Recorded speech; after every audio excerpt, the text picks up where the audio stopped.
Assalamualaikum warahmatullahi wabarakatuh, sahabat Joyo di Explorer Channel. Oke, sahabat semuanya, saya akan berbagi pengalaman yang kalau kalian yang memiliki kendaraan-kendaraan yang sudah berumur ya, sebenarnya yang nggak berumur pun bisa ngalami, karena yang namanya kendaraan itu kadang mengalami tidak mandang umur ya.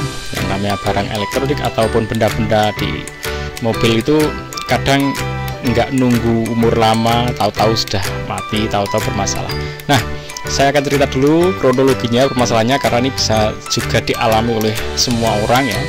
Jadi saya dengan mobil Chery 1.0 ya, itu saya pakai untuk menganterin rombongan itu lewat jalan yang nanjak, tikung-tikung itu oke teman-teman. Chery 1.0 ya, itu kuat, lancar, nggak ada masalah ya.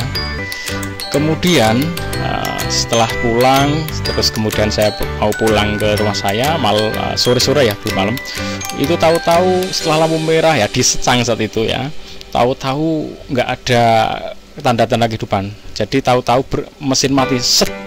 Nah, alhamdulillah saya udah berada di pinggir jalan, saya langsung ambil kiri, gelundung ya, dan masih bisa di posisi kiri. Nah, akhirnya saya cek teman-teman. Pengecekan yang dasar kan kalau di kendaraan ya sederhana. Pertama cek BBM-nya, yaitu rotaknya atau fuel pumpnya itu masih nyembur enggak. Tapi saya sih nggak ada masalah kalau dengan rotak sudah, karena saya bisa pakai modifikasi tangki atas yang saya alirkan itu nggak ada masalah ya. Kemudian setelah dari jalur BBM saya cek berikutnya ya, yaitu cek pengapian teman-teman. Wah, saya pede di pengapian ini walaupun ternyata masih salah prediksi. Ya nggak salah-salah amat, tapi kalian akan tahu permasalahan di mana.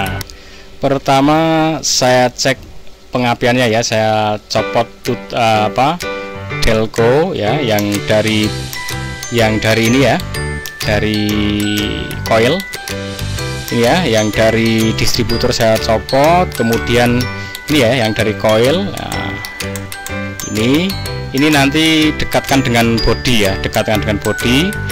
Nah, kemudian di starter, wah saya starter nggak keluar api sama sekali. Wah, saya langsung pede, karena di sebelumnya saya sudah memprediksi bahwa di bagian coil saya ini sudah panas teman-teman.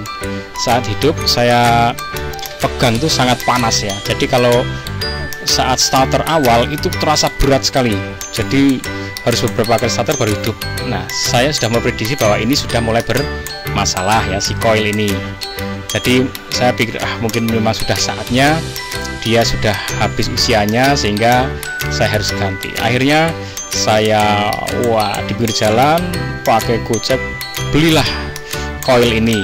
Harganya nanti macam-macam ya, saya ambil harga yang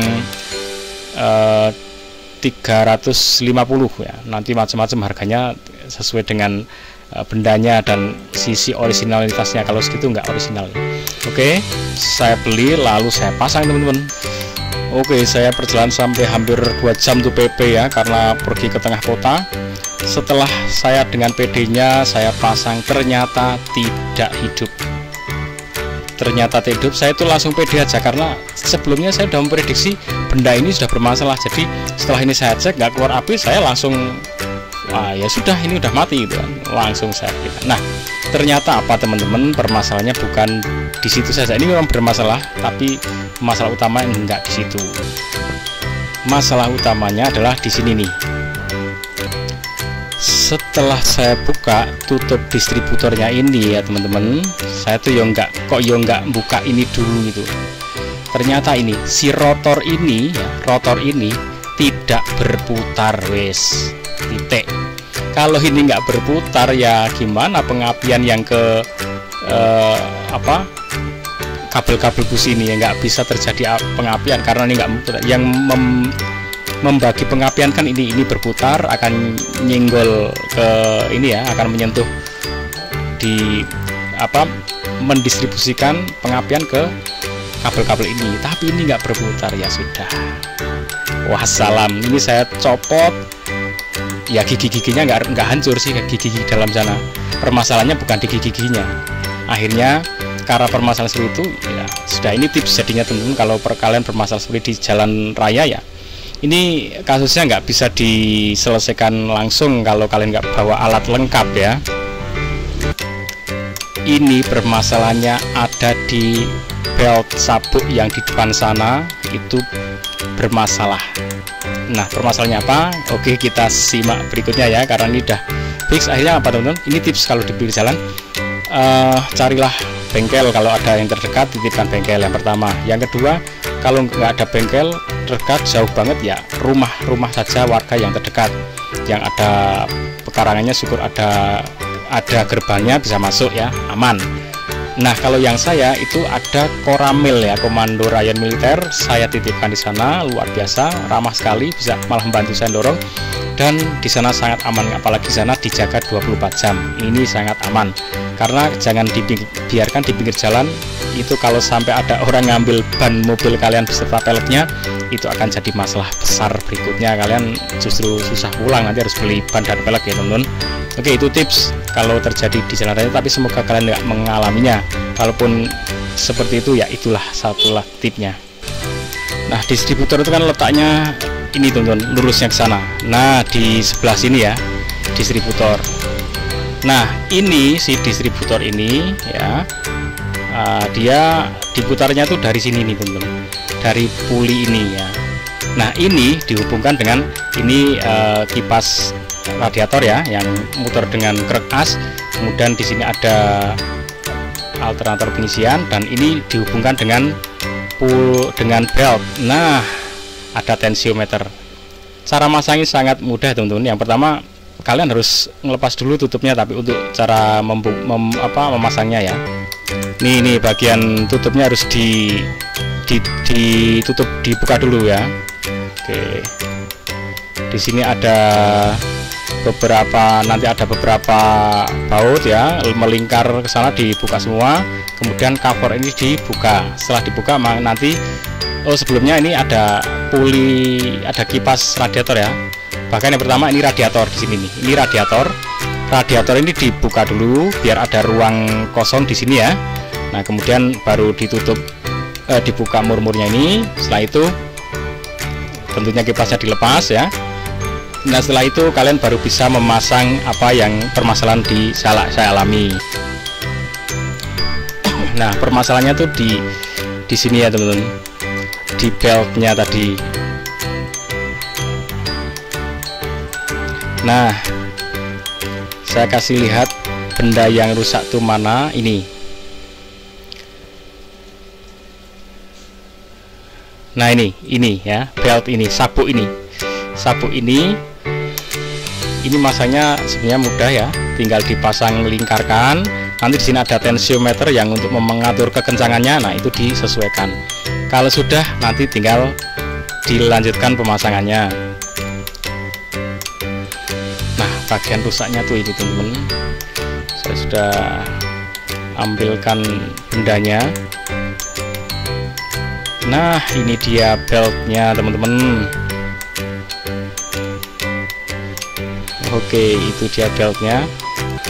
Ini dia teman-teman. Ini kan harusnya giginya sempurna, bagus ya. Tapi ini sudah mulai hancur, dan di sini sudah habis ini.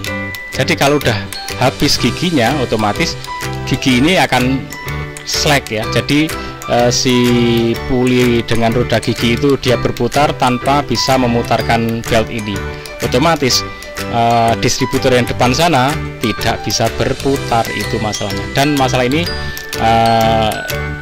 sebenarnya ya, kalau kita nggak punya alatnya, walaupun kalian bisa nangani ya, terpaksa harus minggir teman-teman, harus nginep kalau perlu ambil alat dulu. Tapi kalau di bengkel saya pastikan bisa. Kemudian saya belikan belt ini, harganya 140-an ribu ya. Nanti macam-macam, ada yang 180, ada yang 200, ada yang 300-an yang ori gitu katanya. Saya tanya yang ori berapa, 300-an. Saya pakai yang 140-an aja. Ada di bawahnya lagi 120, saya ambil yang agak atasnya dikit lah ya. Nah, akhirnya selesailah masalahnya. Jadi kalau masalah seperti ini ya harus berhenti teman-teman. Oke teman-teman, itulah kisahku, perjalananku ya. Semoga kalian nggak mengalaminya, cukup jadi pengalaman saja, lihat pengalaman orang lain. Tapi masalahnya gini, kalau gini nih teman-teman ya, kalau belum kejadian ya mungkin nggak akan ganti. Tapi gini, lebih baik gini, kalau kalian punya mobil kok sudah 5 tahun ke atas, ya mendingan ini dibongkar aja, diganti sabuknya, daripada nanti tahu-tahu di tengah jalan ngambek gitu ya. Karena ini bener-bener nggak ngasih apa-apa, ndret-ndret, enggak, tahu-tahu berhenti, hancur gitu giginya. Jadi ini nggak ngasih apa-apa apapun. Mungkin apa-apanya adalah kalau sudah 5 tahun ke atas, mendingan ini dibongkar, diganti sekalian sabuk-sabuknya. Tidak begitu mahal, tapi kalau ini terjadi saat di perjalanan ya bener-bener kalian harus berhenti gitu. Berhenti, kalau ada bengkel ya bisa langsung dikerjakan, kalau enggak kadang ya harus ditinggal pulang dulu. Oke teman-teman, semoga bermanfaat, semoga senantiasa diberi kesehatan dan keselamatan kepada kita semua.